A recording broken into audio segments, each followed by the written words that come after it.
Deep in the Cascade Mountains of Oregon, where towering Douglas firs cast shadows thick enough to hide secrets, Sarah Chen clutched her 5-year-old daughter's hand as they approached their new home, a massive hollow redwood trunk she'd bought from a desperate landowner for her last $500. The seller had seemed nervous, almost guilty, rushing through the paperwork like he couldn't wait to be rid of the property. As Sarah swept debris from the tree's interior that first night, her flashlight caught something metallic beneath the rotted floorboards. What she thought was trash turned out to be the edge of a steel vault door, buried beneath decades of forest decay. Inside lay stacks of bearer bonds, gold bars and cash that would later be identified as the missing Brinks armored car heist from 2003, the one that had stumped federal investigators for 2 decades. But Sarah's relief quickly turned to terror when she realized the original thieves might still be alive, still searching, and now her daughter's innocent laughter echoing through the forest could lead them straight to their buried treasure. What would you do if finding salvation for your family also painted a target on their backs? Before we jump back in, tell us where you're tuning in from, and if this story touches you, make sure you're subscribed because tomorrow I've saved something extra special for you.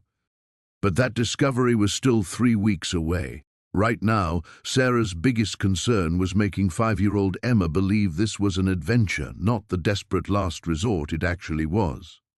"It's like a fairy house, Mommy." Emma's voice rang with genuine excitement as she pressed her small hands against the smooth, weathered interior walls of the ancient redwood. Her breath formed small puffs in the October mountain air.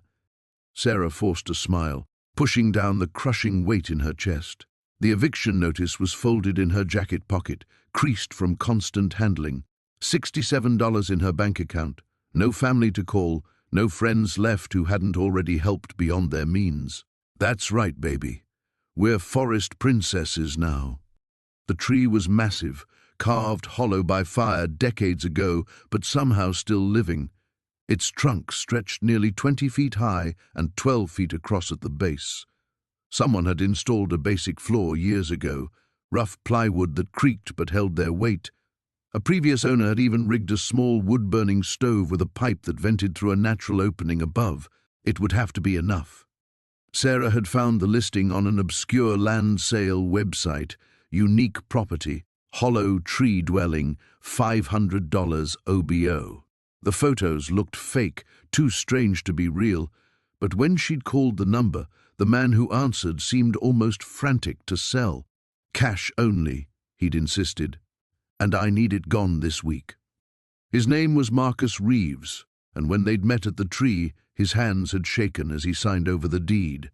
A grizzled man in his 70s with darting eyes that never quite met hers. He'd kept glancing at the surrounding forest like he expected someone to emerge from behind the massive firs. "You sure you want this place?" he'd asked 3 times. "It's real isolated, no cell service, nearest neighbor is 15 miles. That isolation had actually been a selling point. No one to judge, no one to call Child Protective Services when they saw a mother and daughter living in a tree. Now, as Emma explored their new shelter with the resilience only children possessed, Sarah tried to see it through her daughter's eyes. The curved walls created cozy nooks perfect for hiding treasures and telling stories. Natural shelves in the wood grain held their few possessions. The opening above provided a skylight during the day. It could work. It had to work. "Mommy, look!" Emma had found a small alcove near the base of the tree. "It's like a secret hiding spot." Sarah's throat tightened. Emma shouldn't need hiding spots. She should have her own bedroom with purple walls and glow-in-the-dark stars on the ceiling, like she'd had before David left and the medical bills started piling up, and Sarah's part-time job at the clinic became the casualty of budget cuts. "We should probably start organizing our things," Sarah said, hefting their 2 suitcases. Everything they owned now fit in luggage meant for weekend trips. As evening fell, they ate canned soup heated on the little stove, while Emma chatted about the sounds of the forest. Owls hooting, branches creaking in the wind, the distant howl that might have been a coyote. Sarah had brought battery-powered lanterns, and their warm glow made the tree feel almost magical. Emma curled up in her sleeping bag, clutching the stuffed rabbit that had somehow survived every downsizing of their possessions. "Will Daddy know where to find us?" Emma asked sleepily.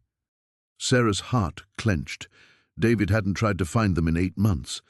"Daddy knows we love him," she said carefully. "Now close your eyes." After Emma's breathing deepened into sleep, Sarah sat in the doorway of their tree home, staring out at the star-filled sky visible through the canopy. Tomorrow she'd drive to the nearest town and look for work. Tonight she'd allow herself to feel something she hadn't experienced in months. They were safe, they were sheltered, they were together. She had no idea that 20 feet beneath where she sat, $295 million waited in the darkness. The hollow tree looked even more pathetic in daylight. Sarah stood beside her dented Honda, Emma's hand clutched in hers, staring at what $500 had bought them. The ancient oak's massive trunk rose 30 feet before branching out, its hollow opening like a gaping mouth that could swallow her remaining hope. "Is this really our new house, Mommy?" Emma's voice carried that careful politeness she'd developed since the eviction notice, as if being too enthusiastic might make everything disappear. "It's temporary, baby. Like camping." Sarah forced brightness into her voice while calculating how long their remaining $63 might last.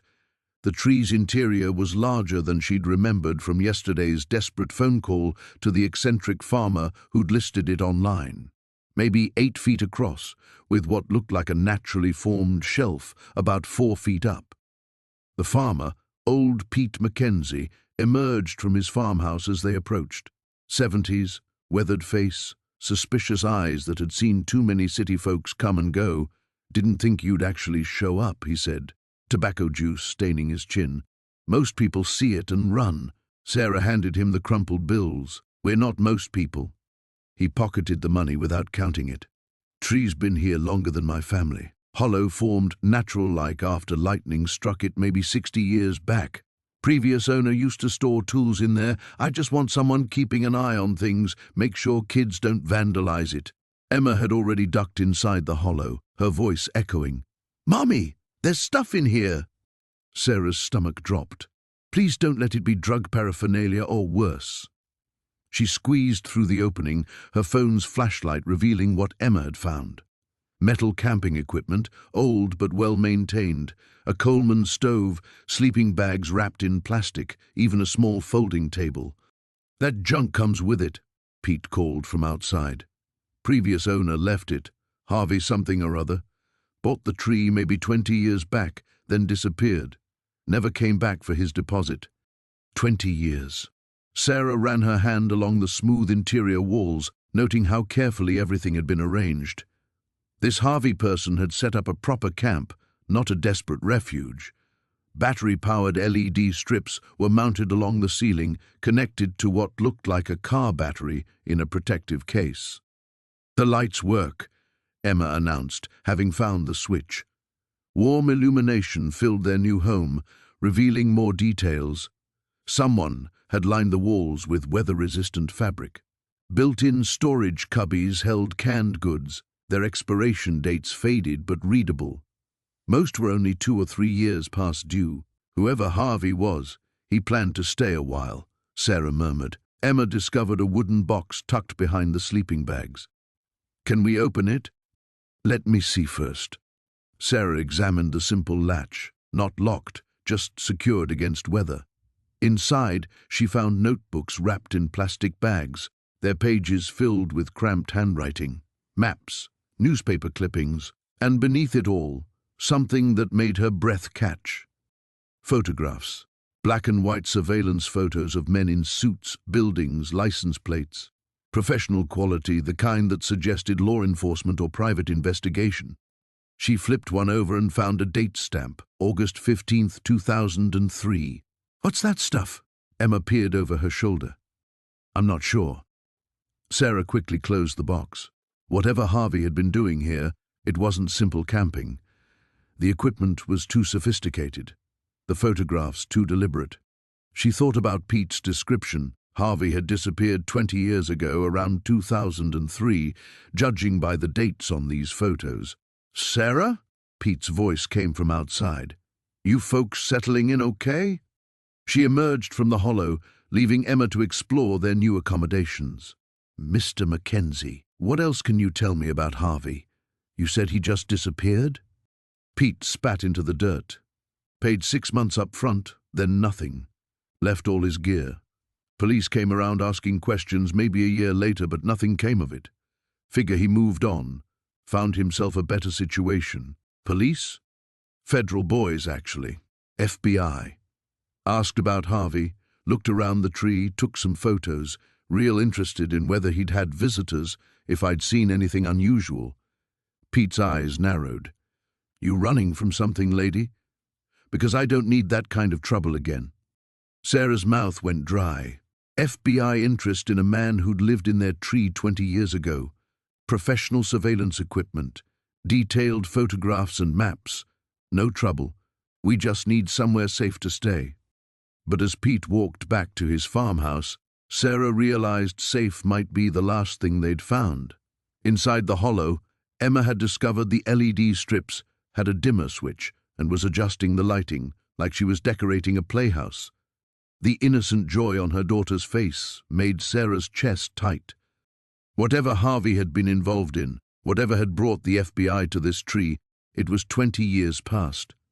Ancient history. They needed shelter, and they had it.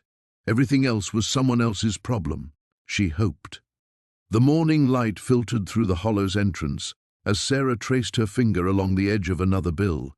24 hours had passed since she'd discovered the cache, and she hadn't slept more than an hour at a stretch.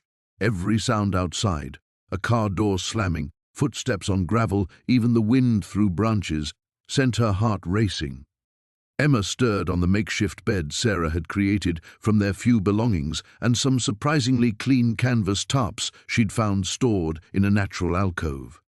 Her daughter's fever had broken during the night, but dark circles shadowed her eyes. "Mama, I'm hungry," Emma whispered. Sarah's stomach clenched with guilt. She'd been so consumed by the money that she'd forgotten to ration their last granola bar. Now it was gone, and she had exactly $17 in her wallet. Or she had millions beneath her feet. She knelt beside Emma, smoothing her hair. "I know, baby. I'm going to get us something good to eat today, okay?" Emma nodded, trusting in that way that made Sarah's chest tight. Her daughter believed in her completely, had no idea how close they'd come to sleeping in their car again, or worse. Sarah glanced at the loose floorboard. She'd carefully replaced it before dawn, but knowing what lay underneath made the entire space feel electric with possibility and danger. A distant rumble made her freeze. Car engine getting closer. She crawled to the entrance and peered through the curtain of hanging moss she'd repositioned to better conceal the opening. A black SUV with tinted windows moved slowly along the dirt road that bordered the property. Too slowly, like someone was searching. The vehicle stopped directly across from their hidden entrance. Sarah's pulse hammered in her throat. She eased backward, motioning for Emma to be quiet, then crept to the small gap in the tree wall that offered a different vantage point. 2 men emerged from the SUV. Both wore dark clothing and moved with predatory awareness, scanning the woods methodically. The taller one had silver hair and walked with a slight limp. His companion was younger, stockier, with the kind of thick neck that suggested serious gym time. 23 years, Marcus, the older man said, his voice carrying in the still morning air. 23 goddamn years we've been looking. Marcus spat into the dirt. You sure about this area? Nolan was careful, but he wasn't a genius. He needed somewhere close enough to monitor, remote enough to stay hidden. This tract fits the profile. Sarah's mouth went dry. They were talking about the money. Her money. No, not her money. Never her money. The older man pulled out what looked like a metal detector from the SUV's cargo area. Ground-penetrating radar picked up some anomalies in this sector. Could be natural formations, could be what we're looking for. Could be a waste of time like the last 50 sites. You got somewhere better to be? They began walking along the tree line, the device sweeping back and forth. Sarah realized with growing horror that they were working their way toward the hollow. At their current pace, they'd reach it within minutes. Emma whimpered softly behind her, and Sarah quickly moved to her daughter's side. "We're going to play the quiet game," she whispered. "Like we did at the shelter when Mrs. Rodriguez was looking for us, remember? No matter what happens, no talking, no moving." Emma's eyes went wide, but she nodded. She'd learned early that sometimes staying invisible meant staying safe. The metal detector's steady beeping grew louder. Sarah pressed her eye to the gap again and saw the men were now less than 50 feet away. "Getting something here," Marcus called out. Sarah's heart stopped. The older man hurried over, and they both stared at the device's display. Strong signal. Could be a car chassis or farm equipment, but worth digging? Everything's worth digging until we find what killed Jimmy Torino. They moved past the hollow, following whatever signal had caught their attention. Sarah sagged with relief, but it was short-lived. If they were using radar, if they were this organized, they'd eventually grid-search the entire area. She had to make a decision. Today. The men's voices faded as they moved deeper into the woods. Sarah waited another 20 minutes before she dared to move, then quickly gathered their few possessions. "Are we leaving?" Emma asked. Sarah looked around the hollow that had sheltered them, at the floorboard that hid enough money to solve every problem they'd ever had. The temptation was a physical ache. "Just for a little while," she said finally. "We need supplies." It was a lie. They needed distance from whatever storm was coming. But as she helped Emma to her feet, Sarah made a silent promise to the money beneath the boards. She'd be back.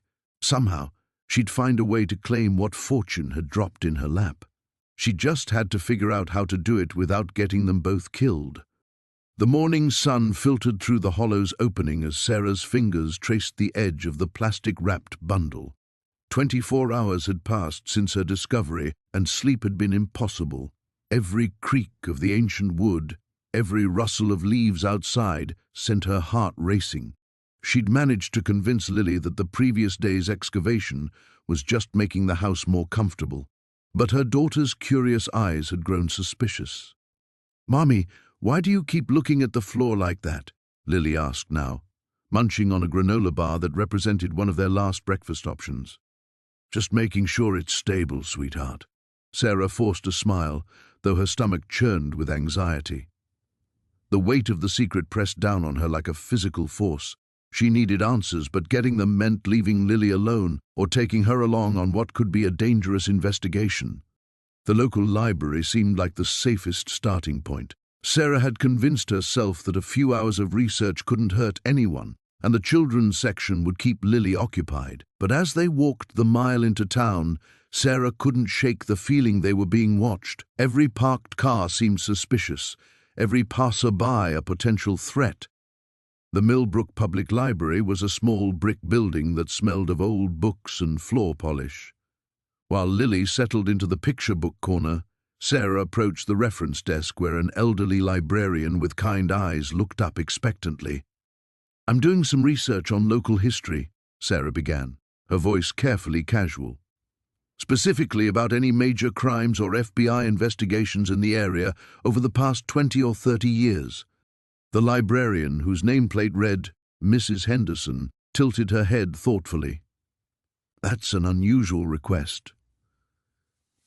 "Are you a journalist?" "Just curious about the area since we're new here."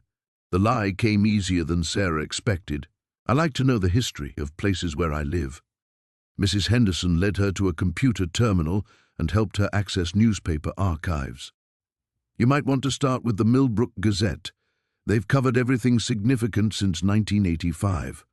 Sarah's fingers trembled slightly as she typed search terms: FBI, heist, robbery, investigation. The results were frustratingly sparse until she expanded her search radius to include surrounding counties. Then, buried in a 2003 article, she found it. "Massive armored car heist remains unsolved after 3 years." Her breath caught as she read.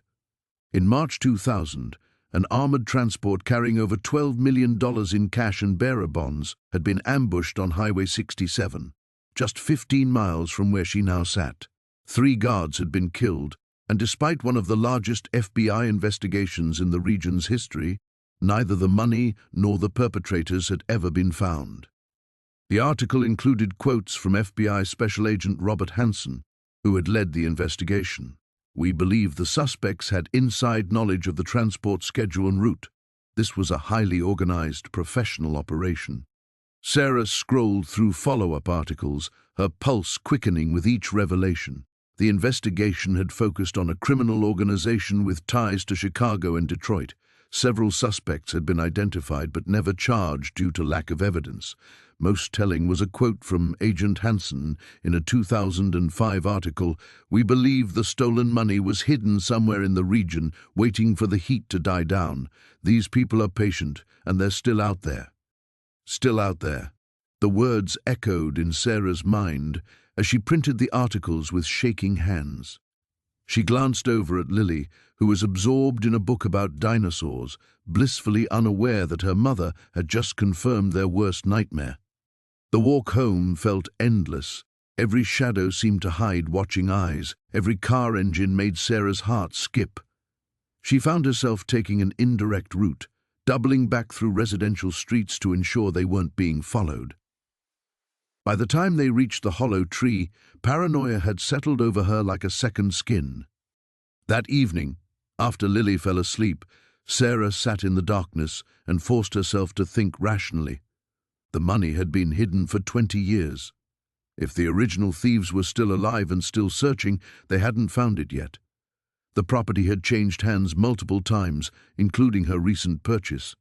Surely if anyone had suspected something, they would have acted by now. But then she remembered the real estate agent's eagerness to close the deal, the seller's desperation to get rid of the property. Had they known something or suspected? Sarah pulled out her phone and stared at the screen. She could call the FBI tip line right now.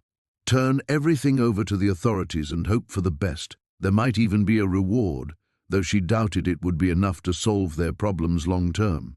Or she could wait, learn more, figure out if there was a way to claim the money legally, or at least safely. The decision felt impossible, but one thing was certain. Tomorrow she would call the number she'd found in Agent Hansen's old interviews. She needed to know if he was still investigating, still watching. She needed to know what she was really up against. The rain drummed against the hollow tree's thick walls as Sarah sat cross-legged on the sleeping bag, watching Emma color by LED lantern light. 3 days had passed since her daughter's fever broke, and the antibiotics were finally working. But the medical bills would drain what little remained in her checking account. "Mummy, look!" Emma held up her drawing, a stick-figure family standing beside a giant tree with windows and a door. "It's our house!" Sarah's throat tightened. Their house, a tree that cost $500 and leaked when the wind shifted north. "It's beautiful, sweetheart." As Emma returned to her coloring, Sarah pulled out her laptop and logged into the coffee shop's Wi-Fi she could barely reach from here. The screen flickered, 3 bars, 2 bars, 1. She held her breath as the job search website loaded. 23 applications submitted this week, 2 auto-rejections, radio silence from the rest. The cursor blinked in the search field, mocking her. She typed overnight cleaning crews and hit enter. The results showed the same minimum wage positions she'd already applied for, the same impossible requirements: experience preferred, reliable transportation required, background check pending. A branch scraped against the outer wall, and Sarah glanced up. Through the single window, she could see the lights of the main house where the property owners lived, an elderly couple who'd barely looked at her when she'd handed over the cash. They probably assumed she'd be gone within a month. They weren't wrong. Sarah closed the laptop and rubbed her temples. The fever medicine Emma needed cost $40 every 2 weeks. Food, another $150. Gas for job interviews, $60. The math was simple and brutal. They'd be broke within 30 days. "Mommy, my crayon fell."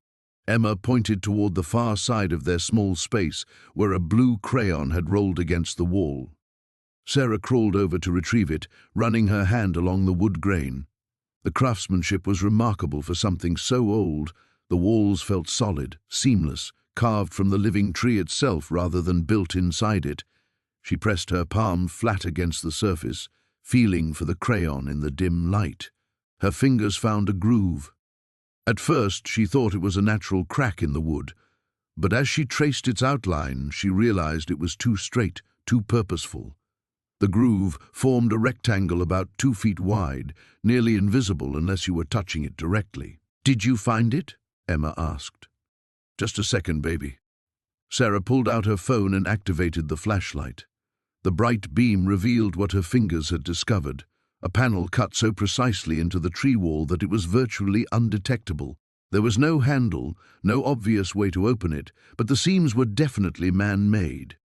Sarah glanced back at Emma, who was absorbed in coloring again, then pressed gently against the panel. Nothing. She tried pushing harder, then pulling, still nothing. She examined the edges more carefully, running the phone's light along each seam. On the right side, about halfway down, her beam caught something, a small indentation, barely larger than a thumbprint. Sarah pressed it. The panel swung inward on silent hinges. Her phone's light penetrated a space beyond the wall, revealing what looked like a narrow tunnel carved into the earth itself. The air that wafted out was cool and dry, carrying a faint metallic scent. "Mummy, what's that?" Sarah spun around. Emma was watching her with curious eyes. "Just checking something, sweetheart. Keep coloring, okay? I'll be right here." Sarah turned back to the opening and leaned forward, shining her light into the tunnel. It extended further than her beam could reach, sloping gently downward. The walls were reinforced, with wooden boards, and the floor was packed earth covered with what looked like old canvas. This wasn't some natural cave formation. Someone had built this. Someone had gone to considerable trouble to hide it. The rational part of her mind screamed warnings. Strange hidden tunnels weren't places a single mother should explore, especially not with her 5-year-old daughter nearby. But desperation had its own logic. They were living in a hollow tree because she couldn't afford an apartment. Whatever was down that tunnel couldn't be worse than their current situation, could it? Sarah pulled her head back and looked at Emma, who had moved on to drawing flowers around the treehouse. So trusting, so innocent. She deserved better than this makeshift shelter, better than a mother who couldn't provide basic security. The opening yawned before Sarah like a mouthful of secrets. In the darkness beyond, she could almost hear opportunity calling. Or maybe it was danger. At this point, the difference hardly mattered. She made her decision. "Emma, honey, I need you to stay right here and keep drawing while Mummy explores something, okay? Don't move from this spot." "Okay, Mummy." Sarah grabbed her phone and squeezed through the hidden doorway into the unknown. The metal box sat open on Sarah's kitchen table like a mouthful of secrets. Maya had gone to bed hours ago, but Sarah remained frozen in her chair, staring at the contents that had turned her world upside down. Stacks of $100 bills bound with rubber bands that had grown brittle with age, a leather journal filled with cryptic notes and what looked like blueprints. And underneath it all, newspaper clippings from 2003 with headlines that made her blood run cold. "Armored car heist nets $12 million. FBI offers reward in century's biggest robbery. 3 guards shot in daring daylight theft." Her hands trembled as she picked up the leather journal. The handwriting was careful, deliberate. Pages of surveillance notes about bank schedules, guard rotations, getaway routes. Maps of the city with red X's marking specific locations. And names. So many names that meant nothing to her but felt dangerous just to read. Sarah's phone buzzed, making her jump. A text from her sister in Portland. "How's the new place? Send pics." The normalcy of it felt surreal. How could she respond? "Great. Found stolen money under the house. Might be murdered soon. Kiss emoji." She closed the journal and counted the money again, though she'd already done it 3 times. $47,000 in cash. Not the full 12 million mentioned in the articles, but enough to change everything. Enough to get Maya the medical care she needed, to find them real housing, to stop the constant panic about rent and food and keeping the lights on. But 3 guards had been shot. People had died for this money. Sarah walked to the window and peered through the curtains. The hollow tree stood silhouetted against the moonlight, its ancient trunk now looking less like shelter and more like a tombstone. Had someone died out there? Had the missing millions been buried with them? She thought about calling Detective Martinez, the officer who'd helped her with the custody case last year. He'd seemed decent, honest, but what if he wasn't? The journal mentioned contacts in law enforcement. What if reporting this put Maya in more danger? A sound outside made her freeze. Footsteps on gravel. Sarah quickly shoved the money and journal back into the box, her heart hammering against her ribs. The footsteps were slow, deliberate, circling the property. She grabbed a kitchen knife and crept to Maya's room, where her daughter slept peacefully, clutching her worn stuffed rabbit. The footsteps stopped. Sarah counted her heartbeats in the silence. 10, 20, 30. Then a car door slammed somewhere in the distance, and an engine faded into the night. She didn't sleep. Instead, she sat by Maya's bed with the knife across her lap, watching shadows move across the walls and jumping at every creak of the old house. By dawn, she'd made a decision. "Mama, you look tired," Maya said over breakfast, studying Sarah's face with those two perceptive eyes. "Just couldn't sleep in the new place yet," Sarah lied, forcing a smile. "Want extra strawberries in your oatmeal?" "Yes, please." "Can we explore more today? I want to see if there are any secret rooms." Sarah's spoon clattered against the bowl. Secret rooms. In the treehouse. Tommy from school says old places always have secret rooms, like pirates used to hide their treasure. The irony wasn't lost on her. "Maybe later, sweetheart. First, Mama has some errands to run." After dropping Maya at her friend's house for a playdate, Sarah drove to the public library. She needed information, and she couldn't risk using her home computer for searches that might draw attention.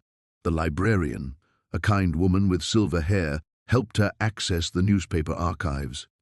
For 2 hours, Sarah read everything she could find about the heist. 3 armored car guards shot, 1 critically wounded but survived. The thieves had inside information about the route, knew exactly when and where to strike. The FBI suspected it was an inside job but never made arrests. The money vanished without a trace. Most chilling were the follow-up articles from the months after the robbery. Witness in armored car case dies in car accident. Former guard's family relocates after death threats. FBI agent removed from case amid corruption allegations. People who got too close to this case ended up dead or running for their lives. Sarah's phone rang, making her jump. Unknown number. "Hello? Miss Chen? This is Robert Caldwell from First National Bank. I understand you've recently purchased the property on Maple Grove Road?" Her mouth went dry. "How did you—" "Yes. I represent some clients who have a historical interest in that property. They'd like to make you a very generous offer to purchase it. Could we meet today to discuss terms?" The line went quiet except for her thundering pulse. "Miss Chen? Are you there? I need to think about it." "Of course. But don't think too long. My clients are quite eager to close this transaction." The threat was wrapped in silk, but it was unmistakably a threat. Sarah's hands trembled as she counted the bills for the 3rd time. Even in the dim flashlight beam, the crisp hundreds seemed to mock her desperation. $23,000. More money than she'd seen in her entire life, just sitting in a rotting duffel bag beneath her makeshift home. Emma stirred in her sleeping bag, mumbling something about butterflies in her dreams. Sarah quickly stuffed the money back into the bag and shoved it deeper into the hollow's recesses. The irony wasn't lost on her, sleeping above a fortune while her daughter went to bed hungry. She couldn't sleep. Every crack of a branch outside sent her pulse racing, and twice she was certain she heard footsteps circling the tree. By dawn, paranoia had settled into her bones like arthritis. The walk to Emma's school felt different now. Sarah found herself checking over her shoulder, studying every parked car, every face on the sidewalk. A man in a grey jacket seemed to be following them for 3 blocks before turning into a coffee shop. Coincidence, she told herself. But when she spotted the same jacket an hour later outside the grocery store, her blood turned to ice. Inside the store, Sarah grabbed a basket and pretended to shop while watching the entrance through the security mirror. The man didn't follow her in, but she could see him leaning against a lamppost, scrolling through his phone with studied casualness. She bought crackers and peanut butter with her last $8, then slipped out through the loading dock behind the deli counter. The teenage stockboy barely glanced at her as she mumbled something about a cigarette break. 3 blocks away, Sarah finally allowed herself to breathe, but the feeling of being watched clung to her like smoke. That afternoon, she walked to the public library and claimed a computer terminal. Her search for largest unsolved heists returned dozens of results, but one headline made her stomach drop. 20 years later, Riverside armored car robbery remains FBI's white whale. The article described the perfect crime. 3 masked gunmen had ambushed an armored car on a remote stretch of highway, making off with $4.2 million in unmarked bills. The driver had been killed, the guards hospitalized. No arrests were ever made, no money recovered. Sarah scrolled through police sketches and witness descriptions, her chest tightening with each detail. The robbery had happened just 15 miles from where she now lived.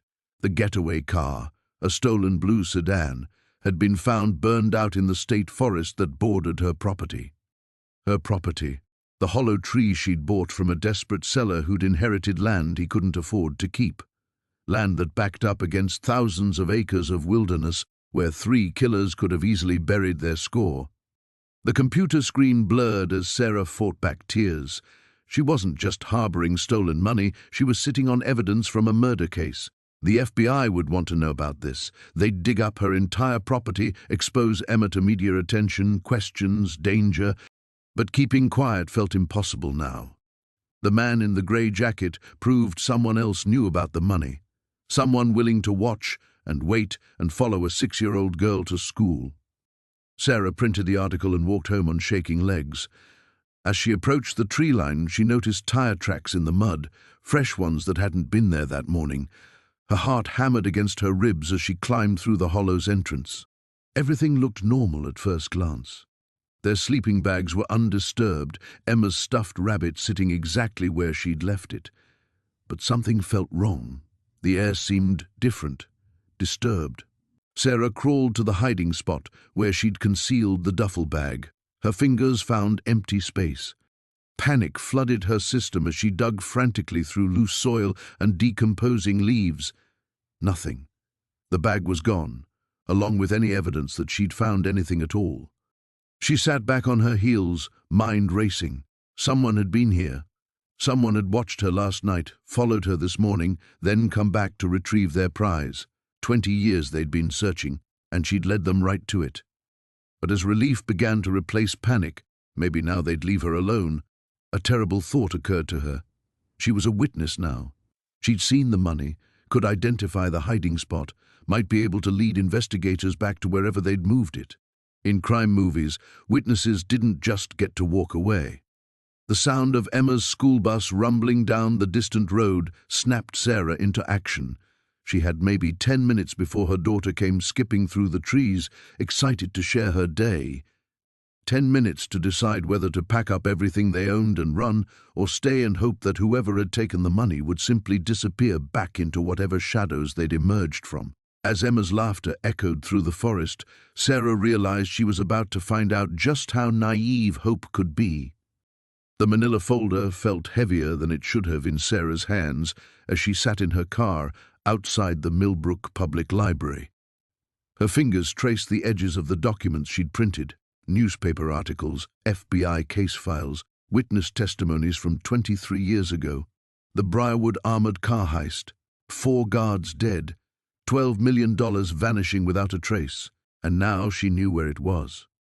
Through the windshield, she watched Emma play on the small playground behind the library, her daughter's laughter cutting through the autumn air. Such an innocent sound against the weight of what Sarah had discovered. The child had no idea that beneath their makeshift home lay enough money to change their lives forever or destroy them completely. Sarah's phone buzzed. Another text from Marcus asking if she needed anything, offering to bring dinner. Sweet reliable Marcus who worked at the hardware store and coached Little League on weekends. He'd been nothing but kind to them since they'd arrived in Millbrook, and lying to him was eating her alive. She couldn't tell him about the tree, couldn't tell anyone. The documents painted a clear picture. Vincent Vinnie Torino and his crew had hit the armored car on Route 47, just outside what was now the Clearwater development. The inside man, a guard named Pete Kowalski, had been found shot execution style 3 days later. The theory was that the crew had turned on each other, but two of them, Torino and a man called Ray Hutchins, had never been found. Dead or alive, they were still out there somewhere. Sarah's blood chilled as she read the witness descriptions. Torino, 6'2", distinctive scar through his left eyebrow, known for his violent temper. The FBI believed he'd masterminded the entire operation. If he was still alive, he'd be in his 60s now, old enough to look like any number of men she might pass on the street. Had he been searching for the money all these years? Was he still searching? Emma's squeal of delight drew Sarah's attention back to the playground. A woman in her 40s was pushing Emma on the swing, smiling warmly. Sarah recognized her. Janet Morrison, the town librarian who'd helped them find books about local history. Janet had mentioned having a daughter Emma's age. Sarah forced herself to breathe. This was normal. This was the kind of life Emma deserved. Friendly neighbors, safe playgrounds, community connections, everything Sarah had dreamed of giving her daughter. But those dreams felt fragile now, built on a foundation of stolen money and buried secrets. Her phone rang, startling her. Unknown number. Hello? Silence, then a gravelly voice. You've been asking questions about the old development, about things that happened before your time. Sarah's grip tightened on the phone. Who is this? Someone who's been watching. Someone who knows what you found. The line went dead. Sarah's hands shook as she shoved the phone into her pocket and bolted from the car. Emma! She called, trying to keep the panic from her voice. Time to go, sweetheart. Emma protested, but Sarah scooped her up anyway, nodding quick thanks to Janet before carrying her daughter to the car. Her eyes swept the parking lot, the street, the shadows between buildings. Was someone watching them right now? The drive home felt endless. Every car behind them might be following. Every stranger on the sidewalk could be a threat. By the time they reached the tree, Sarah's heart was hammering against her ribs. Inside their hollow sanctuary, Emma settled into her usual evening routine, arranging her stuffed animals and coloring while Sarah cooked dinner on their camping stove. The domestic normalcy felt surreal against the terror clawing at Sarah's chest. How had someone known she'd been researching? She'd been careful, using the library's computers, paying cash for the printouts. But Millbrook was a small town. People noticed things. People talked. After Emma fell asleep, Sarah sat staring at the floor where she knew the duffel bags waited in the earth below. $12 million. Enough to buy Emma a real home, a college education, a future without want or worry. But it was blood money, stolen from people who'd trusted that armored car to protect their deposits. And someone knew she'd found it. The smart thing would be to pack up tonight, take Emma and run, leave Millbrook behind and never look back. But where would they go? How would they survive? They had less than $300 left. The selfish thing would be to take some of the money and disappear, just enough to get them started somewhere new, somewhere safe. The right thing would be to call the FBI, return the money, face the consequences, hope the system would protect them. Sarah pulled Emma closer, feeling the steady rhythm of her daughter's breathing. Tomorrow she would have to choose. But tonight, she allowed herself to imagine a world where loving your child didn't require choosing between survival and salvation. Outside, the wind picked up, rustling through the leaves that still clung to their hollow tree. The morning mist clung to the hollow tree like a shroud as Sarah crouched beside the hidden entrance, her hands trembling as she worked the combination on the lockbox she'd installed 3 days ago. Inside, wrapped in plastic and tucked beneath spare batteries for Emma's inhaler, lay a single gold bar, her insurance policy.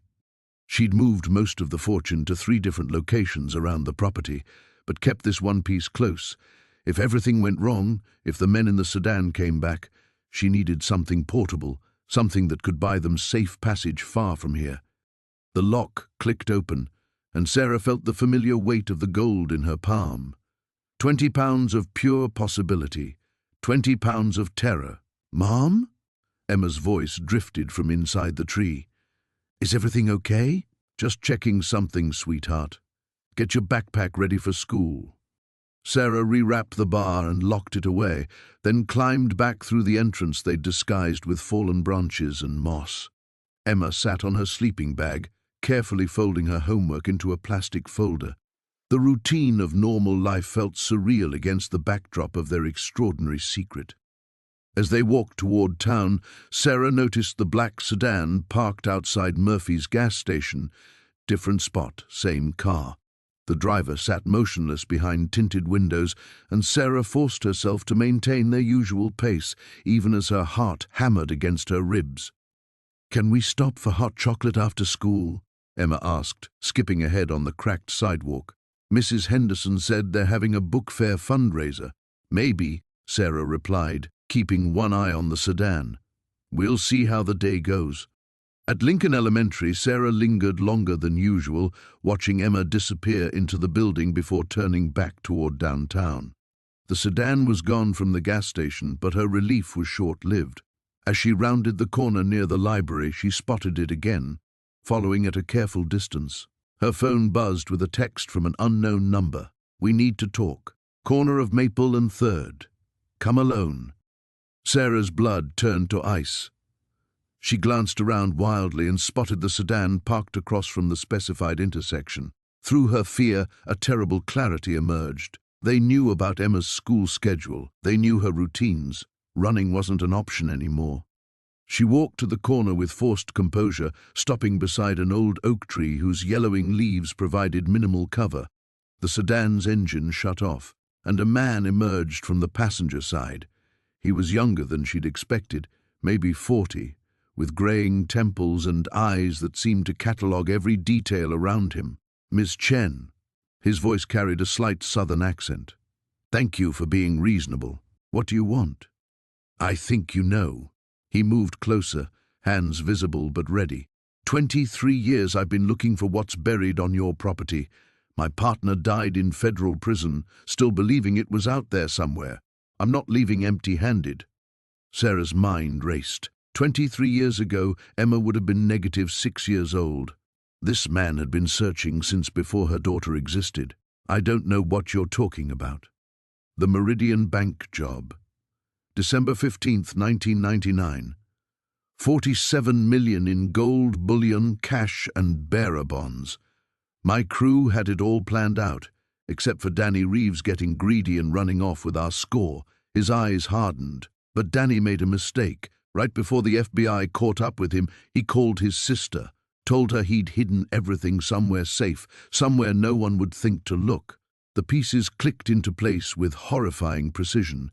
The previous owner, Danny's sister, Rebecca Reeves, bought your little treehouse in 2001 with what was left of her savings, then spent 18 years living right on top of the fortune while we searched everywhere else.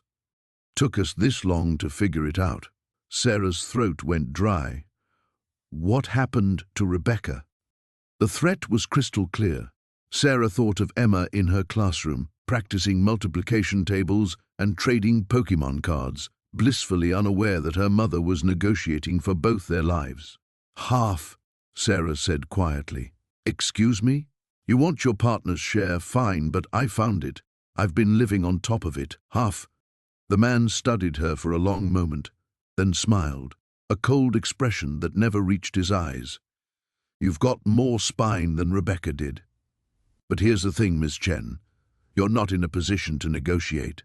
He pulled out his phone and showed her a photo that made her knees buckle. Emma, sitting in her classroom, completely unaware of the camera capturing her through the window. 24 hours, he said softly. "All of it. Or your daughter learns what happened to the last person who tried to keep what belongs to us." The morning sun filtered through the hollow tree's opening as Sarah counted the bills for the 3rd time. $230,000. Enough to disappear, to give Emma the life she deserved, but not enough to run forever. Not from people who'd killed for this money. Emma stirred in her sleeping bag, and Sarah quickly stuffed the cash back into the duffel bag. She'd barely slept, her mind racing between possibilities and terrors. Every sound outside had made her freeze, listening for footsteps or voices that meant their sanctuary had been discovered. "Mom?" Emma's voice was groggy, concerned. "You look scared." Sarah forced a smile, zipping up the bag. "Just thinking about our next adventure, sweetheart. How would you feel about taking a trip? Maybe somewhere warm?" Emma sat up, suddenly alert. "Like a vacation. We never had money for vacations." The innocent excitement in her daughter's voice twisted Sarah's stomach. How could she explain that their vacation would actually be running for their lives, that the money funding their escape came from criminals who wouldn't hesitate to hurt a child? Her phone buzzed with a text from Marcus. "Meet me at the diner. Important." Sarah's pulse quickened. Had he learned something about the men who'd been asking questions? Or worse, had they gotten to him too? "Get dressed, Em. We're going to see Marcus for breakfast." 20 minutes later, they walked into Mel's diner to find Marcus hunched over coffee in the corner booth, his usually jovial face drawn with worry. He looked up as they approached, and Sarah saw something she'd never seen before in his eyes: fear. "Sarah, we need to talk." He glanced at Emma. "Maybe Emma could sit at the counter? Mel's got some new comic books." After Emma was settled with pancakes and a Superman comic, Marcus leaned across the table. "Those men came back last night, to my garage." Sarah's blood chilled. What did they want? They weren't asking questions this time. Marcus's hand shook slightly as he reached for his coffee. "They made it clear they know someone's been in that tree recently. They found footprints, disturbed ground. They're offering $50,000 for information." $50,000? Sarah tried to keep her voice steady. "That's a lot of money for a tree." Marcus studied her face. "Sarah, what aren't you telling me? These aren't treasure hunters or curiosity seekers. These are dangerous people, the kind who don't take no for an answer." Sarah glanced toward Emma, who was completely absorbed in her comic. She made a decision that felt like stepping off a cliff. "Marcus, if I told you something that could put you in danger just by knowing it, would you still want to hear it?" He was quiet for a long moment. "I've known you for 3 years, Sarah. Watched you work 3 jobs to keep a roof over that little girl's head. If you're in trouble, I want to help." Taking a shaky breath, Sarah told him everything: the discovery, the money, her research about the heist. Marcus's expression grew increasingly grave as she spoke. "Jesus, Sarah. 20 years they've been looking for this? I counted what I took. It's not even a fraction of what's down there. Marcus, there are millions of dollars buried under that tree." Marcus rubbed his face with both hands. "And you're sitting on it like it's a bomb about to go off." "Because it is. I can't report it without revealing Emma and I were living there illegally, but I can't keep it without looking over my shoulder forever. What about the FBI? If this is their case, how do I know who to trust? For all I know, someone in law enforcement has been feeding information to these criminals for 20 years. How else would they know to come looking now?" Marcus nodded slowly. "So, what's your plan?" Sarah pulled out her phone and showed him airline prices she'd been researching. "Take what I have and run. Start over somewhere they'll never find us. And spend the rest of your life wondering if today's the day they catch up." The bell over the diner door chimed, and Sarah's heart stopped. 2 men in dark jackets entered, scanning the restaurant. Not the same men from the photos Marcus had shown her, but they had the same predatory alertness. "Don't look," Marcus whispered. "But I think we have company."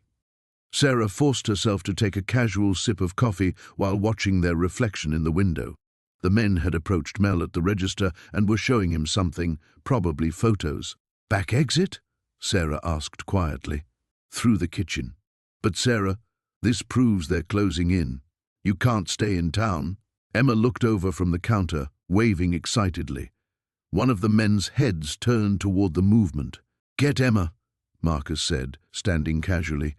"I'll distract them." Sarah's chest tightened. "Marcus, don't do anything dangerous." Too late for that.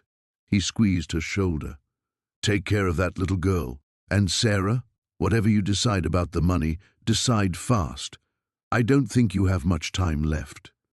The safe house felt more like a prison than sanctuary. Sarah paced the cramped living room for the 100th time, watching Maya color in a worn activity book Agent Torres had brought. 3 days of protection, 3 days of waiting, and still no answers about when or if they could go home. "Mommy, you're making me dizzy," Maya said without looking up from her coloring. "And you're walking on my rainbow." Sarah stopped, realizing she'd been stepping over Maya's art supplies scattered across the floor. The little girl had claimed the entire space, transforming the sterile room into something resembling home with her drawings taped to the walls. Sarah envied her daughter's ability to adapt. A soft knock interrupted her thoughts. Agent Torres entered with coffee and the grim expression Sarah had grown to dread. "We need to talk," he said, glancing at Maya, privately. Sarah's stomach clenched. She'd learned that nothing good followed those words. They moved to the kitchen, leaving the door cracked so she could watch Maya. "Victor's crew made another move," Torres said quietly. "They hit the property management company that handled your tree purchase, ransacked the office, terrorized the staff. Are they okay?" "Shaken, but alive. Victor's getting desperate, which makes him more dangerous." Torres rubbed his temples. "Sarah, we intercepted communications suggesting they know about you specifically. Not just that someone found the money, they know it was you." The coffee cup trembled in Sarah's hands. "How is that possible?" "We're investigating, but right now that's less important than what it means." Torres leaned forward. "They're not going to stop. Even if we arrest Victor's current crew, there are others. The Kozlov family has a long reach and longer memories." Sarah set down her cup before she dropped it. "What are you saying?" "Witness protection, new identities, new location, complete fresh start." The words hit her like a physical blow. Sarah gripped the counter, her mind reeling. "You want us to disappear? Forever? It's the safest option. For both of you." "No." The word came out sharper than she intended. "Maya has friends here, school. This is her home. Sarah, and what about my job? My life? We'd lose everything." Torres' expression softened with something like pity. "You'd be alive." Through the doorway, Sarah watched Maya carefully coloring within the lines, tongue poking out in concentration. The same focused expression she wore when reading or building with blocks. A smart, curious 6-year-old who deserved better than a life built on lies and fear. "How long do I have to decide?" "We can't force you into protection, but I strongly recommend—" "How long?" Torres sighed. 24 hours. After that, maintaining this safe house becomes problematic." After he left, Sarah sat on the floor beside Maya, picking up a purple crayon. She began filling in a corner of the drawing, a house with a big tree beside it.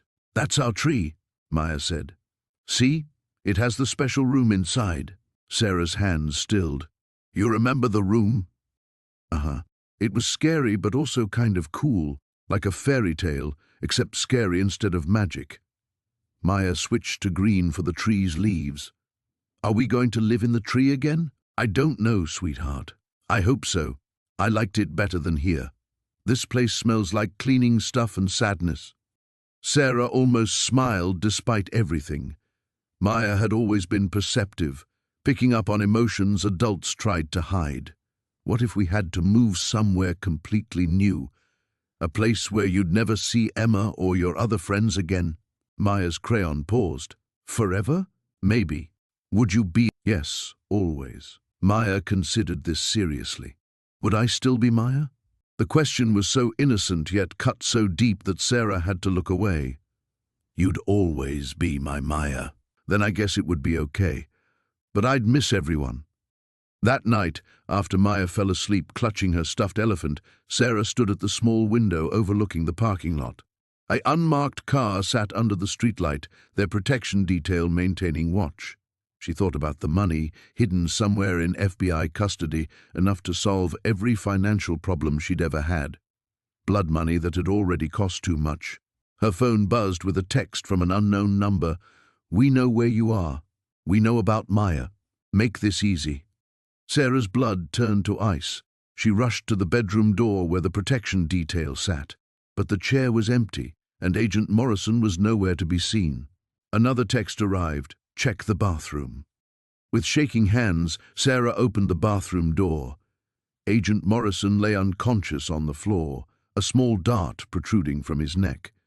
Scrawled on the mirror in red lipstick were coordinates and a time, 1 hour. "Come alone. Bring nothing." Sarah ran back to the bedroom. Maya slept peacefully, unaware that their protection had been shattered like glass. Outside, the unmarked car was gone. They were completely alone. The burner phone buzzed against Sarah's palm at exactly 3 a.m., jolting her from restless sleep. She'd been clutching it for hours, unable to let go even in unconsciousness. The display showed an unknown number. "You have something that belongs to me." The voice was gravelly, aged by decades of cigarettes and whiskey. "And I have something that belongs to you." Sarah's blood turned to ice. "Emma? Sweet kid. Sleeps with a stuffed rabbit, talks in her sleep about math problems, real smart, just like her mama." The phone slipped in Sarah's sweating palm. She pressed it tighter against her ear, fighting the urge to scream. "If you hurt her, I swear to God."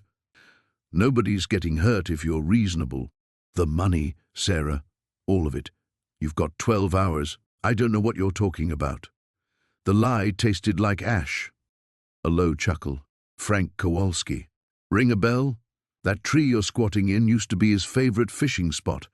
Funny how things come full circle." Sarah's mind raced. Frank Kowalski. She'd seen that name in the newspaper clippings Marcus had shown her. One of the original heist crew, found dead in the lake 20 years ago. "Here's what's going to happen," the voice continued.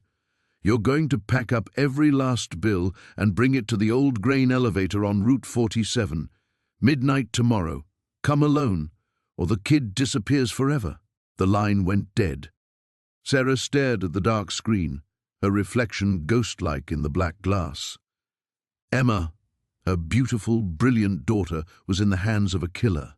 The same hands that had orchestrated the Meridian Trust robbery, that had murdered Frank Kowalski and God knew who else. Her fingers found the business card Agent Martinez had given her, now crumpled from being carried in her pocket. She could call the FBI. They had resources, training, experience with situations like this. But they also had protocols, procedures that might get Emma killed. The burner phone buzzed again. A text message this time, a photo of Emma asleep in an unfamiliar room, her rabbit clutched to her chest. The message below read, "No cops. We'll know." Sarah deleted the message and dropped the phone like it had burned her. They were watching, listening. How long had they been tracking her? Since the newspaper article, since she'd first discovered the money. She thought about Marcus, probably still in FBI custody, his warnings echoing in her memory. He'd tried to protect her, and she'd pushed him away. Now Emma was paying the price for Sarah's stubbornness. The next 18 hours crawled by like years. Sarah mechanically packed the money into duffel bags, her movements automatic while her mind spiraled through scenarios. She counted and recounted, $2.8 million, give or take, a fortune that felt worthless without Emma safe in her arms. As evening approached, she walked the perimeter of their hollow tree home one last time. The FBI surveillance van was gone. Martinez had pulled his team when the search warrant expired. Sarah was truly alone.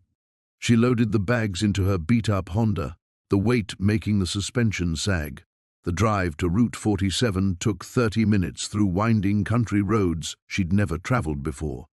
The grain elevator loomed against the star-filled sky like a concrete monument to forgotten industry. Sarah parked 50 yards away and checked her phone. 11:47 p.m. early, but she couldn't wait any longer. She dragged the first bag from her trunk, then the second, her back straining under the weight. Right on time. The voice emerged from the shadows near the elevator's base. A man stepped into her headlight beams, tall, gaunt, with silver hair and dead eyes. "Vincent Carrera," he said, as if introducing himself at a dinner party. "I've been looking for this money for a very long time. Where's my daughter?" Vincent gestured toward a black SUV parked behind the building. Through the tinted windows, Sarah caught a glimpse of movement. Her heart hammered against her ribs. The money first, all of it.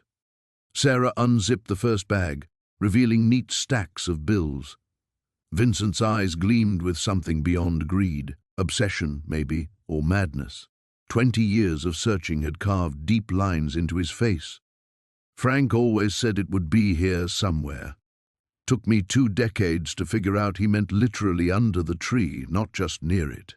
Vincent reached for the bag, but Sarah pulled it back. "Emma, first. You're not in a position to negotiate." Vincent's hand moved inside his jacket. "But I'm feeling generous tonight. Tommy, bring the kid." A car door slammed. Footsteps approached through the gravel.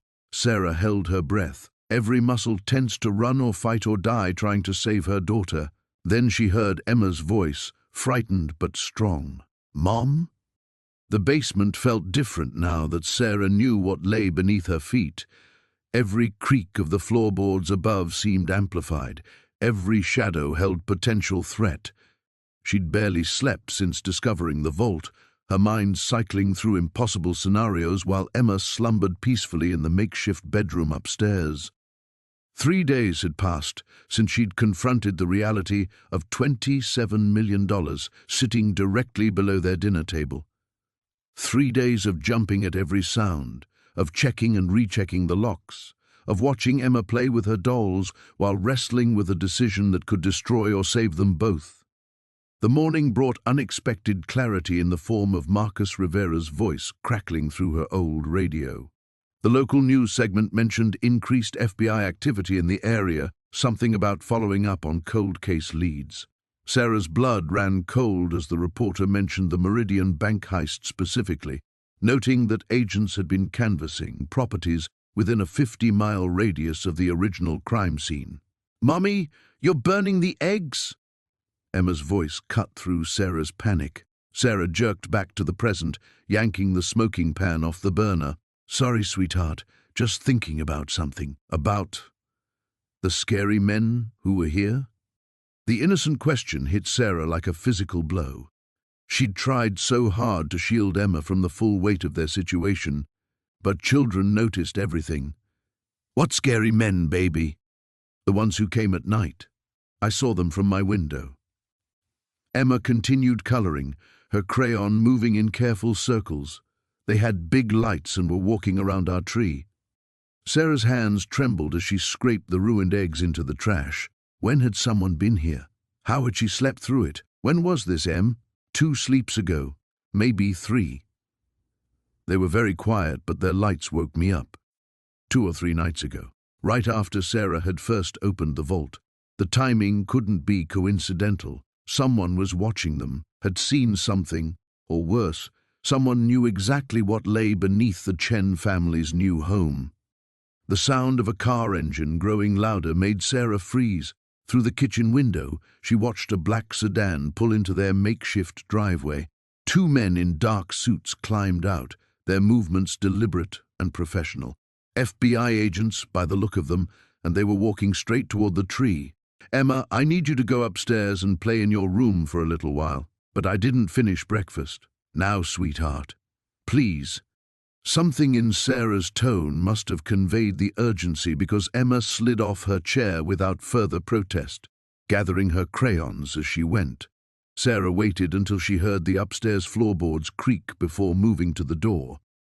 Agent Patterson was younger than she'd expected, maybe 40, with prematurely grey hair and kind eyes that missed nothing.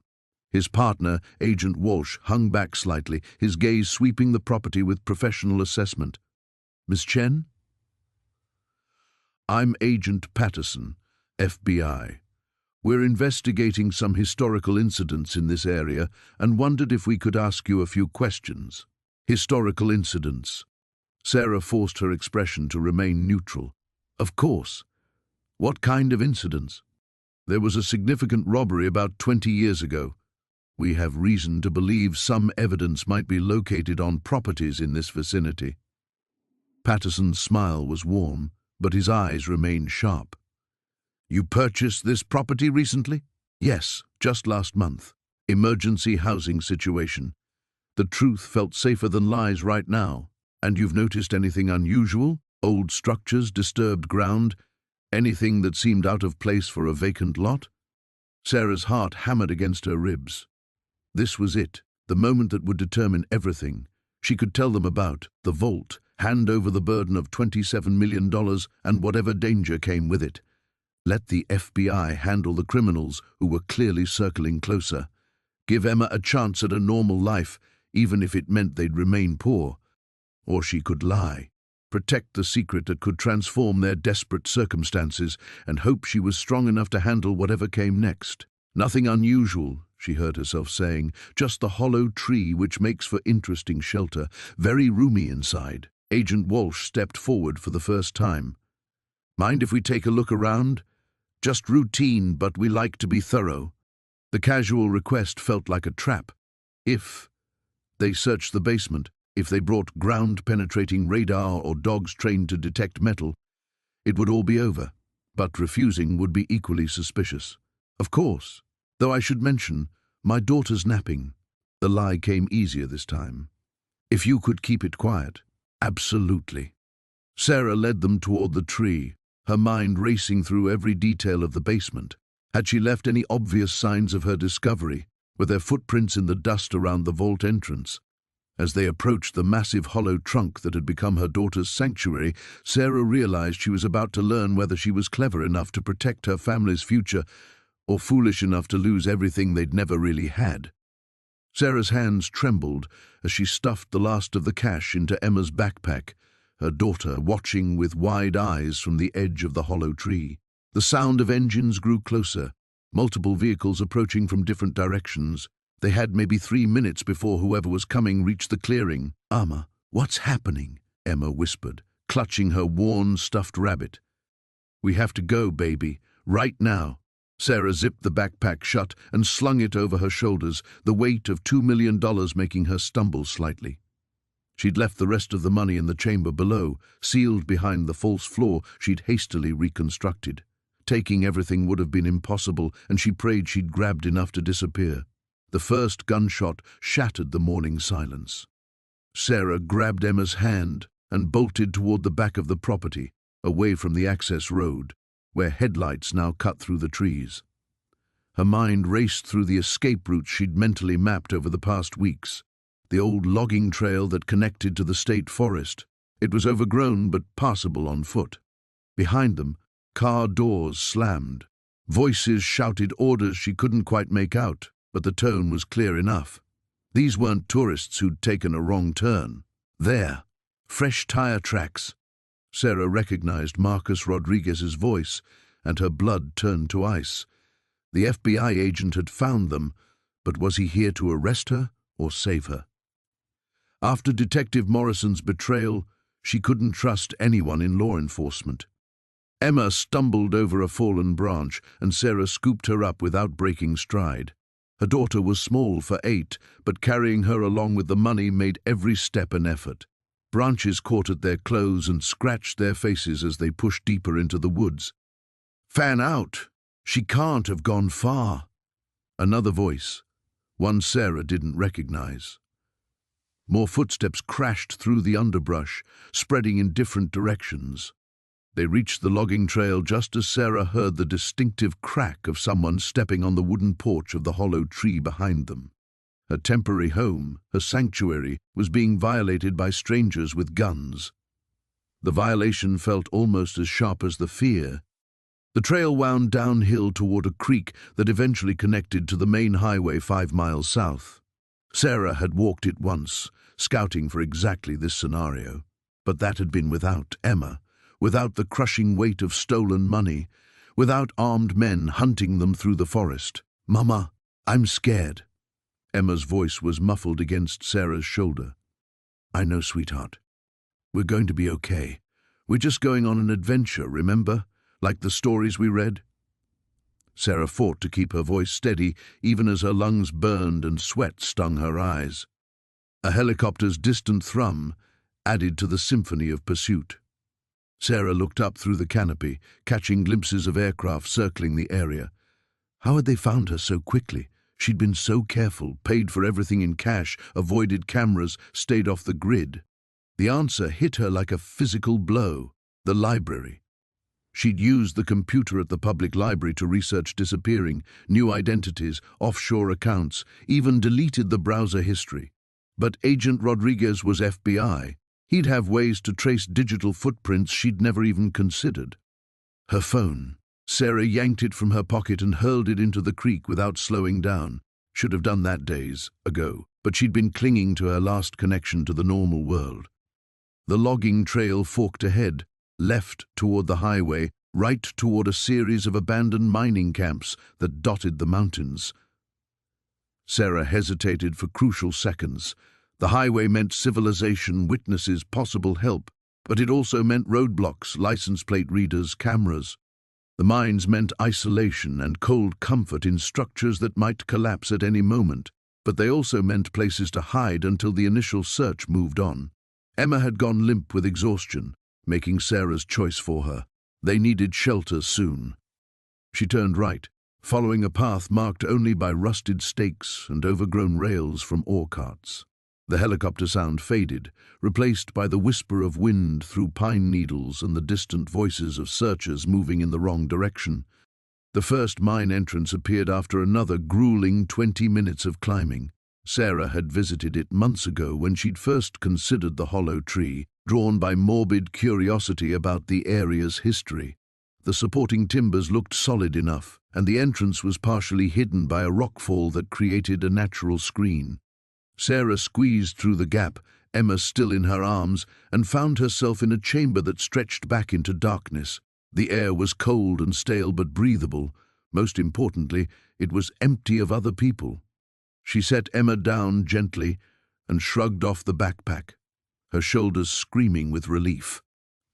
Outside, the sounds of pursuit had faded to nothing, but Sarah knew this was just the beginning.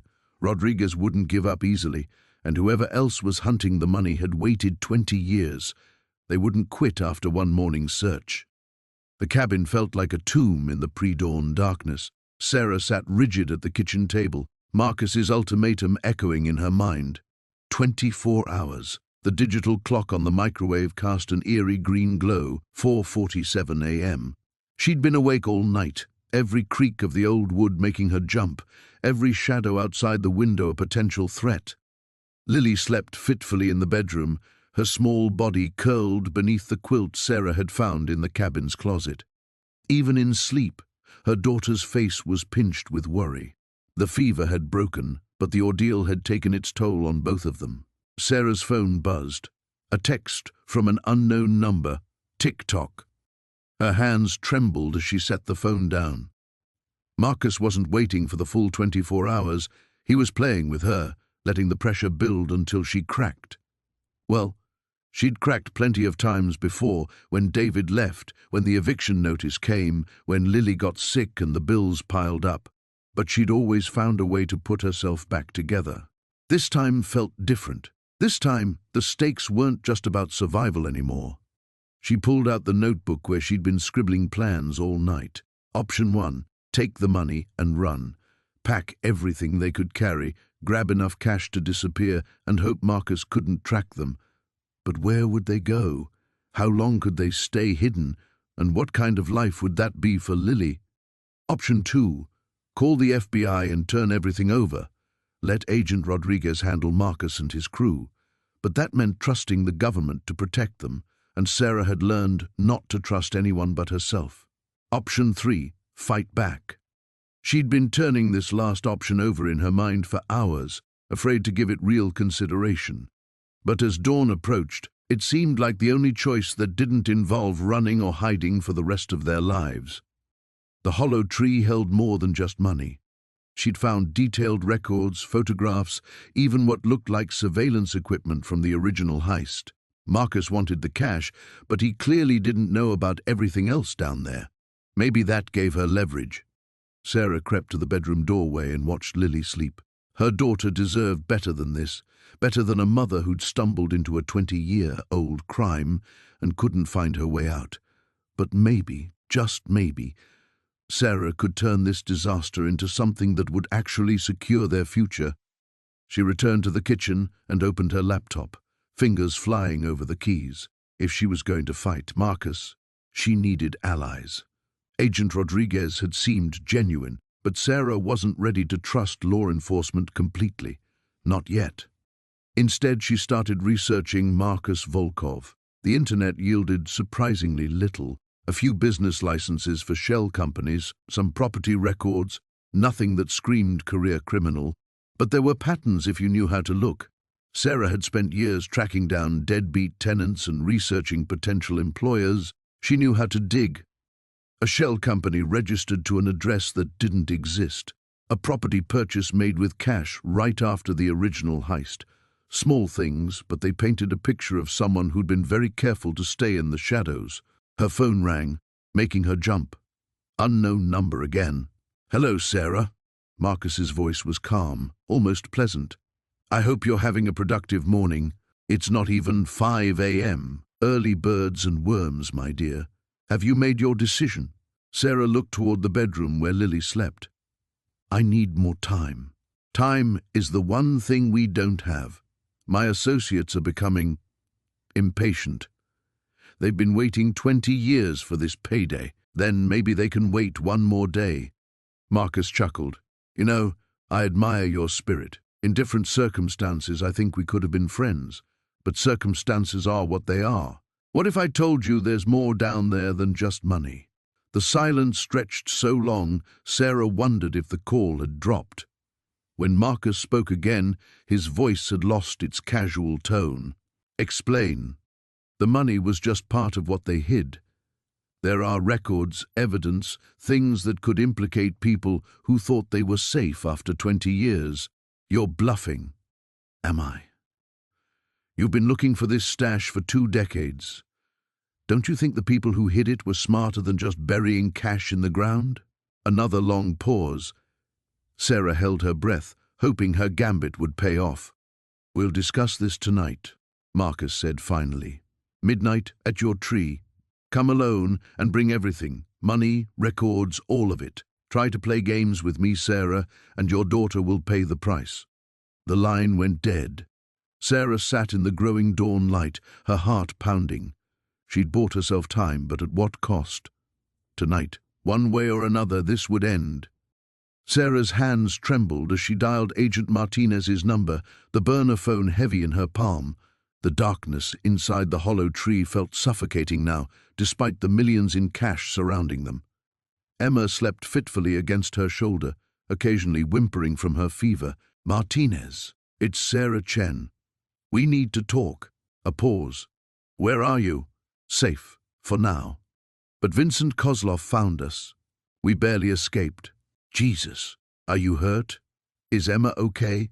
Sarah pressed her lips together, fighting back tears. "She needs a doctor, and I need guarantees." "What kind of guarantees?" "Witness protection, new identities, a real life for my daughter somewhere Vincent can't find us."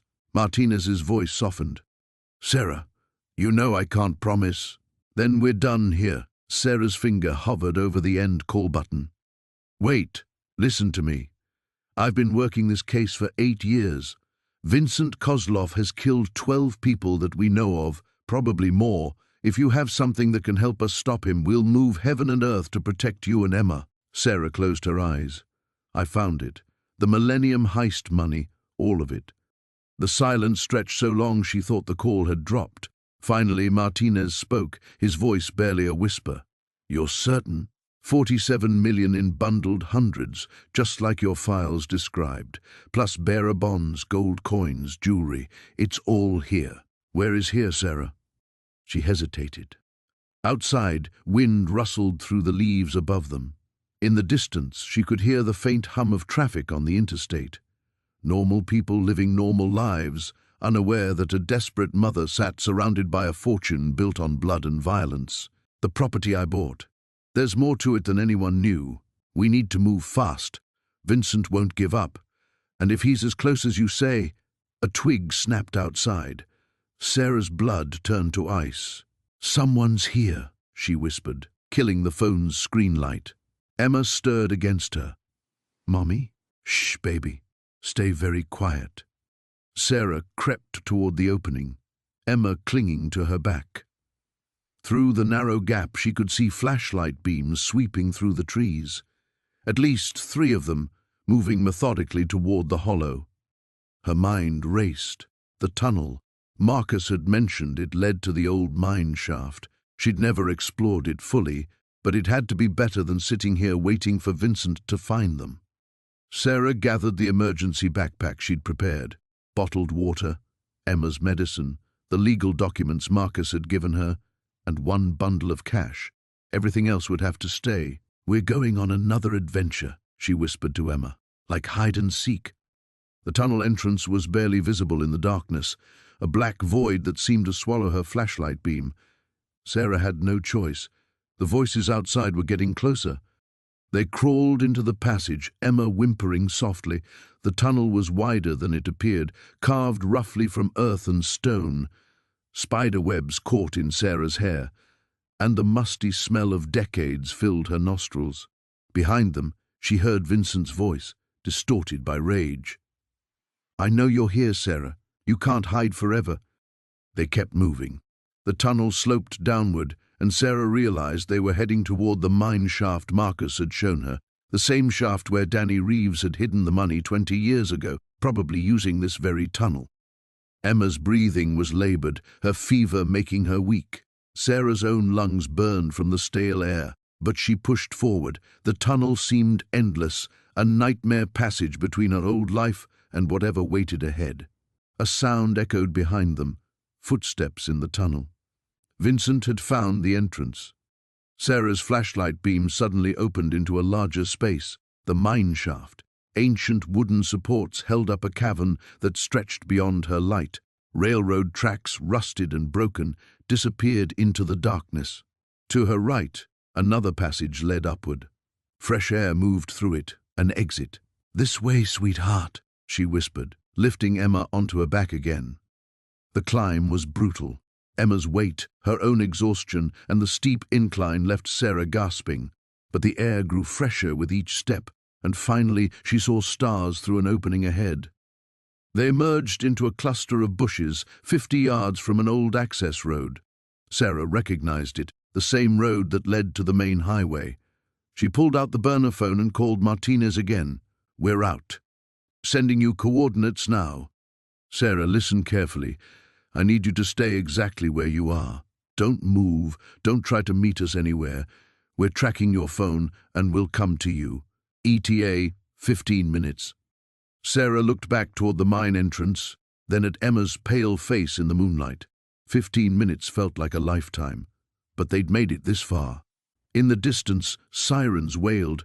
Whether they were coming for Vincent or for her, she'd know soon enough. Sarah's hands trembled as she stuffed the last of the bearer bonds into Emma's backpack. The hollow tree that had been their sanctuary for 3 weeks now felt like a tomb, its curved walls closing in as footsteps crunched through the forest outside. She had maybe 5 minutes before Kozlov's men found the entrance she'd tried so desperately to conceal. "Mummy, what's happening?" Emma whispered, clutching her worn stuffed rabbit. Dark circles shadowed her 8-year-old eyes, and Sarah's heart clenched at how thin her daughter had become, despite their recent fortune. "We're playing a game, sweetheart. Remember how we practiced climbing out the back window?" Sarah zipped the backpack and slung it over Emma's narrow shoulders. "We're going to be very quiet and very fast." The voices outside grew closer. Male voices speaking in clipped Russian accents. Sarah recognized Kozlov's gravelly baritone and felt ice shoot through her veins. After 20 years of searching, he'd finally tracked down the Meridian bank heist money that had been buried beneath their tree. The same money that could have saved them from poverty, but would likely get them killed. Sarah boosted Emma up to the narrow opening she'd discovered behind the tree's natural growth. It led to a depression in the earth, barely wide enough for a child. Emma had practiced squeezing through it dozens of times, but never with their lives depending on it. Go to the big rock where we saw the deer, Sarah whispered. Wait for me there. If I don't come in 20 minutes, follow the trail to the ranger station like we practiced. Tell them your name is Emma Roberts and your mommy got lost hiking. I want to stay with you. Tears streaked Emma's dirt-smudged cheeks. I'll be right behind you, baby. I promise. Emma disappeared through the opening just as the first shadow fell across the tree's main entrance. Sarah grabbed the emergency bag she'd kept packed and the pistol Agent Morrison had given her before he'd been shot 2 days ago. The weight felt foreign in her hands, but she'd learned to use it during their desperate week of hiding. Sarah Chen, Kozlov's voice boomed into the hollow space. Come out now, and perhaps your daughter lives. Sarah slipped toward the back opening, but a flashlight beam caught her movement. Shouts erupted outside as boots thundered around the tree's perimeter. They'd anticipated her escape route. There's nowhere to run, Kozlov continued, his accent thick with menace. My associates are positioned throughout these woods. You have something that belongs to me. Sarah pressed herself against the tree's inner wall, mind racing. The bearer bonds were worth $47 million, enough to buy Emma a future, enough to disappear forever. But Kozlov had killed 3 FBI agents and Morrison's partner to get this close. He wouldn't hesitate to murder a desperate mother and her child. A hand reached through the entrance, followed by an arm. Sarah raised the pistol, though every instinct screamed against pulling the trigger. She'd never wanted violence, had only wanted to keep her daughter fed and housed after her ex-husband disappeared with their savings. Last chance, Mrs. Chen. The money, or we start with the girl. That threat shattered Sarah's paralysis. She fired twice into the entrance, earning curses and shouts as the arm withdrew. Then she dove for the back opening, squeezing through with desperate strength as bullets splintered the wood above her head. She rolled into the depression and crawled frantically toward daylight, Emma's cries pulling her forward. Her daughter waited behind the massive boulder, tears streaming but unharmed. Sarah gathered her into a fierce embrace. The trail now, Sarah gasped, pulling Emma toward the narrow path that wound down the mountain toward civilization. Behind them, men crashed through the underbrush in pursuit. They ran through fading afternoon light, Emma's shorter legs struggling to match Sarah's pace. The backpack bounced against the girl's spine, $47 million weighing her down with each step. Sarah considered abandoning it, but without the money they had nothing. No leverage, no future, no way to disappear from Kozlov's reach. A shot rang out, bark exploding from a tree inches from Sarah's head. She scooped Emma up and dove behind a fallen log, her daughter's frightened whimpers cutting through her like knives. Mummy, I'm scared. I know, baby. Me too. Sarah checked her pistol, 4 bullets left. She could hear at least 3 men crashing through the forest toward them, and Kozlov's voice directing their search. In the distance, a helicopter's rotors chopped through the air. Sarah couldn't tell if it carried salvation or more enemies. She'd lost track of who to trust after Morrison's death. The FBI, the local police, even the park rangers might be compromised. Listen to me, Emma. Sarah gripped her daughter's shoulders, staring into eyes that looked exactly like her own. Whatever happens next, you keep that backpack safe. It's your future. Emma nodded solemnly, understanding more than any 8-year-old should have to. The helicopter drew closer, and Sarah made her choice. The dawn light filtered through the hollow tree's entrance as Sarah finished transferring the last of the cash into evidence bags. Her hands trembled as she sealed each one, knowing she was sealing away her daughter's future security along with the money. But some prices were too high to pay. Maya stirred in her sleeping bag, her fever finally broken after 3 days of careful nursing. The antibiotics Sarah had bought with Romano's initial payment had worked, but the cost of accepting that blood money had nearly destroyed them all. Now, watching her daughter's peaceful breathing, Sarah knew she'd made the right choice. Agent Martinez arrived precisely at 7, as promised. Behind him came a small convoy of FBI vehicles, their presence both reassuring and final. There would be no going back now. Mrs. Chen, Martinez said softly, mindful of Maya still sleeping. Are you ready? Sarah nodded, gesturing to the dozens of evidence bags stacked neatly near the entrance. "It's all there, every dollar I could find." She paused, her voice catching. "Except what I already spent on my daughter's medicine. I can pay that back if—" "That won't be necessary," Martinez said firmly. "You've done the right thing here, more than the right thing."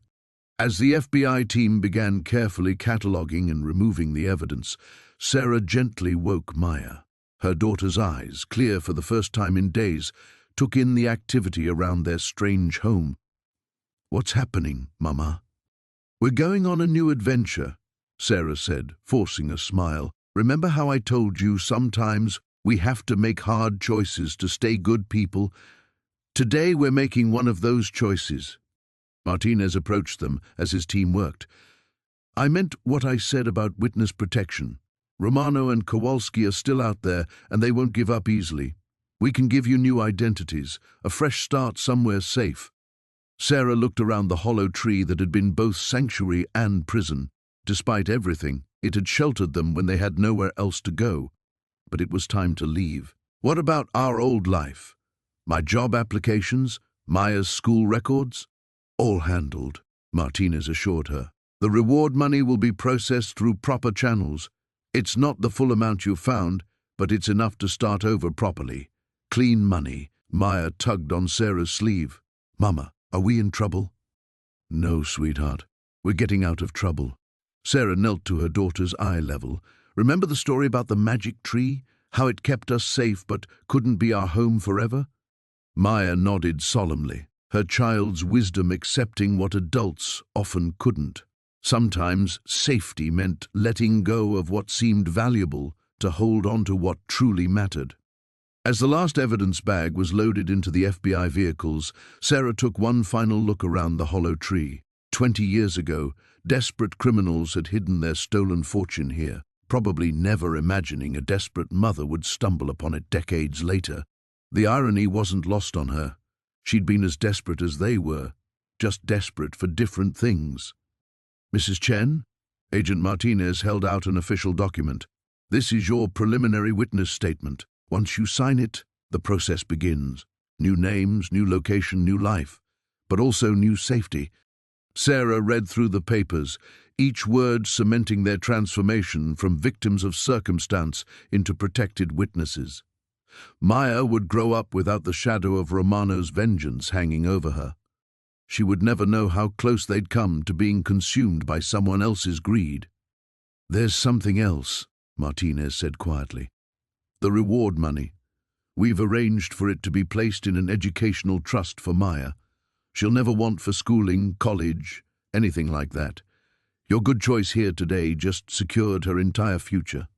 Sarah's eyes filled with tears as she signed the papers. She was trading a fortune in blood money for a modest but honest reward, trading their identities for their safety, trading the hollow tree's strange shelter for genuine security. Maya climbed into the back seat of Martinez's vehicle, clutching her worn stuffed rabbit. "Mama, will we have a real house now?" "Yes, baby. A real house with real beds and a real kitchen." Sarah buckled herself in beside her daughter. "And we'll earn it the right way." As they drove away, Sarah watched the hollow tree disappear behind them. It would be excavated completely, every secret it held finally brought to light. The Brinks heist that had captivated the FBI for 2 decades would finally be closed. But more importantly, Sarah Chen and Maya Chen would cease to exist by tomorrow, replaced by new identities and new possibilities. The desperate single mother who'd paid $500 for emergency shelter was gone forever. In her place sat a woman who'd chosen integrity over easy money, protection over profit, and her daughter's future over a criminal's fortune. Whatever names they bore tomorrow, that choice would always define who they really were. The hollow tree's final gift wasn't the money it had hidden, but the strength it had given Sarah to walk away from it.